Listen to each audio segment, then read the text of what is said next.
Hello? All right, thanks everyone for attending my talk. So my talk is BLACKOUT, Data-Oblivious Computation with blind capabilities. Okay, so I'll just give a quick talk in a nutshell slide here. So we split, or the threads that we discuss here are two parts. So the first half is side channels, and the second is memory safety violations. Right? And for each of these, we have orthogonal defenses. So for side channels, you have data-oblivious execution, and for memory safety violations, you have cherry. Now, the goal of this talk is to be able to combine these efficiently into BLACKOUT. And this uses blind capabilities, and this is what I'm going to explain in this talk. Okay, so we'll start with the first half, which is side channels. And side channels are unintended outputs in the system, and they can usually be used to leak secrets. And specifically for timing side channels, this occurs when you have a secret-dependent branch or a memory access. This can cause observable changes to control flow and cache state, and then these can be observed by an adversary to leak the secret. For protection against side channels, there are things like isolation techniques, such as cache partitioning. They prevent observation of the changes in the system, for example, from a different process, but they don't prevent the changes themselves. And one other problem with that is the attackers keep finding out new observation methods using additional channels in hardware. So they keep discovering further side channels in new hardware. An alternative and more complete solution is to use data-oblivious code. And this just means that you write your program in a way that its behavior is oblivious to the secrets in the program. And this prevents the changes from occurring in the first place. So, okay, so we'll just all write data-oblivious code, right? Well, it's a noble goal, but it's actually not as easy as it sounds. Even seemingly data-oblivious source code can still lead to side channels. The first problem is compilers themselves can introduce side channels into assembly code. This is due to optimizations and assumptions made by the compiler itself. And even if you have what seems like side channel resistant assembly code, the hardware itself can perform optimizations such as speculative execution behind the scenes that can cause side channels into your program. And one of the fatal problems with this is that the leakage itself occurs silently. So the leakage will occur, your secret will be leaked to an adversary, and you will never know about it. There have been proposed defenses for this. So there's a prior called Constantine. This provides automatic compiler transformations for code, but this uses a best effort approach, so the confidentiality is not guaranteed. And there are hardware team tracking approaches, such as BLIME and OISA, but these have high memory tagging overheads, and in addition, being able to write programs that are compliant with these is actually quite difficult. Okay, so I'll move to the second half. So the second half that we're targeting is memory safety. Memory safety violations are still one of the top causes of exploits today, and they can lead attackers to gain arbitrary read, write, or execute privileges. So I'm sure you all know about memory safety violations, and examples include things like out-of-bounds accesses and use after free. And there are plenty of defenses out there, and you can say that why don't we just use memory safe languages? Of course, this has been discussed a lot. C and C++ are unfortunately not going anywhere. So there have been intermediate solutions, such as Cherry, and they provide intermediate hardware-software co-design, and I'll discuss Cherry in a later slide. Okay, so like I discussed, there are two sort of threats that we're talking about in this talk, so side channels and memory safety, but each of the defenses for each of these are orthogonal, right? And there have been prior attempts to combine these, but they have been unsuccessful. So for example, there have been attempts to add side channel protection to Rust, but they haven't really materialized. So our goal here in this talk is to combine cherry memory safety with BLIME-like side channel protection. And you can say, well, you know, why don't you just put these on top of each other? But they both use memory tagging, so you're going to be doubling the memory tagging. This can lead to higher overheads, and this would occur even for non-secret workloads. So what we want to do is we want to combine these efficiently.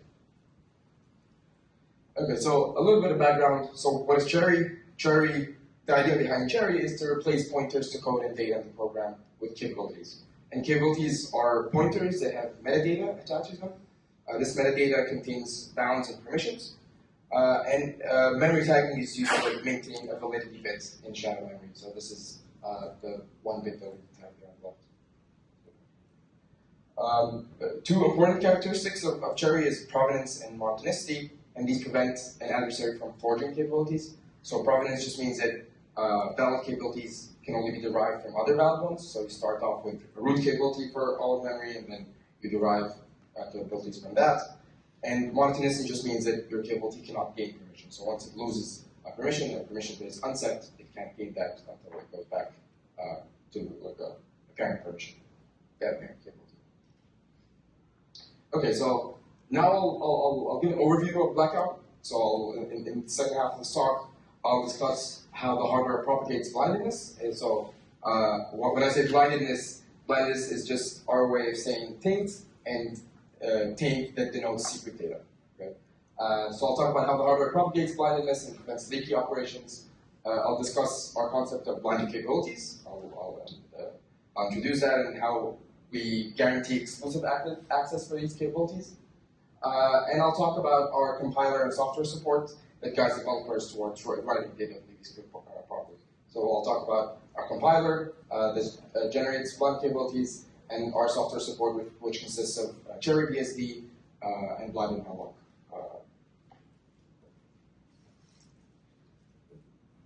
Okay, so let's start with the hardware. So we extend registers with an additional bit for blindness. For each instruction in the ISA, we tell the hardware to propagate blindness. So whenever you have an operand that is blinded in the input, the output also becomes blinded. And the hardware itself also enforces data-oblivious operations. So that means that for control flow and loads and stores, if you have blinded operands that, for example, are used to affect the decision of the control flow instruction or are used as an address in any of these, the hardware will fault. So it will not allow you to leave the secret. And in addition, in the Blackout hardware, we also add support for blinded capabilities. Okay, so what are blinded capabilities?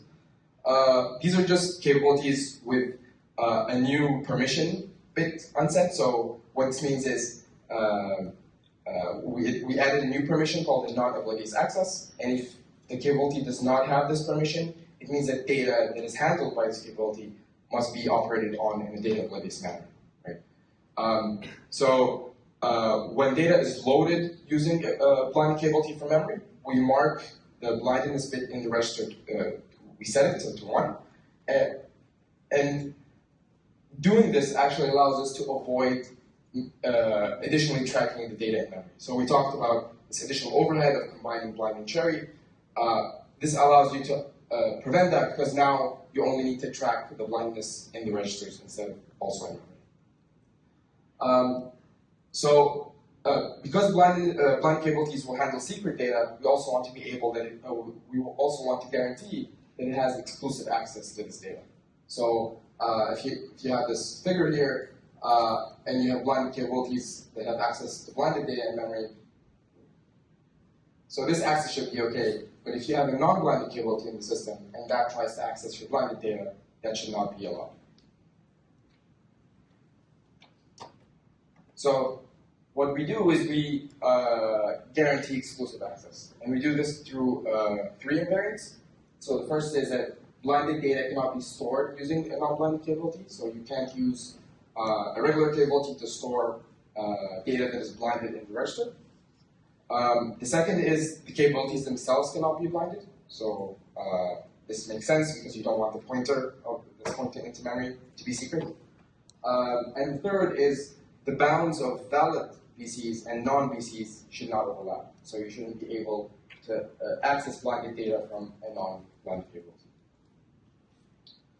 The first 2 invariants are enforced by the hardware. So the hardware will detect when blinded data, or there's an attempt to store blinded data using a non-VC, or if there's an attempt to create or modify capabilities into being blinded, and it will fault if that occurs. The third invariant is enforced by software. And we do this through our compiler and heap allocator. So the compiler will make sure that blinded data is cleared before memory region is reused. This means that this works on the stack. And we also modify the heap allocator so that memory on the heap is also cleared of blinded data before it is reused again. And for this, we use cornucopia style reclamation, so we put things on the quarantine list if it's used a blinded capability, and then we free data when reclamation occurs. So this is an overview of the BLACKOUT software stack. So I'm not going to talk about all of it, but this it consists of developer annotations. We have some compiler support here in the middle, and then on the right we have Cherry BSD support for blended data between processes, and we also have the blinded allocator. So I'll focus mainly on the part in the middle in this talk, but please feel free to look at our paper for more detail on the rest. Okay, so for the compiler, the way the developer says that this is secret data is through annotations. So we just use a blinded attribute. This can be easily defined in a macro and used simply like shown here. And what the compiler will do is it will create blinded capabilities to handle this variable in the code. And that means that if you have a local variable on the stack, for example, when there's a stack frame top, the compiler will instrument the code to clear this blinded data when that occurs. To make life also a bit easier for the developer, we add an analysis pass. And this really helps out because it tracks blinded data flows, and it will issue an error to the compiler when it is sure that there is a violation that will occur. So this will be either an exclusive access violation or side channel violation. And this really helps out the developer because now you have early detection of bugs that would have caused a fault later on in the hardware. So again, the hardware itself will detect some of the faults, but here we try to do early detection of these bugs. So I'll give a quick example of how this analysis pass works. So here we have an example function. We declare, so we declare a blinded variable here, and we have a regular non-blinded variable here. And so this is a contrived example, but we assign here this cons input to this blinded variable, and now because the compiler knows that C has been declared blinded, it will generate blinded capabilities to handle this variable. Okay? And it will also do data flow analysis so that when C here is used to calculate res, which was previously declared regular, it will infer that res is actually, or will actually contain blinded data. And this means that it can then go back, it will go back and infer that, okay, so now I actually need to create blinded capabilities to handle res. So we implemented BLACKOUT on RISC-V Cherry 2 before. So for performance, we realized it has no overhead for unblinded workloads. And this makes sense because our hardware changes are done in parallel, so we don't add any additional cycles. For blinded workloads, we get a 1.5% geomean versus regular Cherry. And we also notice, so this is this part here, this is the 1 point, this is against regular Cherry. And then we also notice some high overheads here, but these were due to some missing LTM support. So things like high initial startup times, missing loop optimizations, and when we were able to run some experiments on bare metal, we showed that the overheads were actually quite lower. So instead of things like 52%, we reached 9%.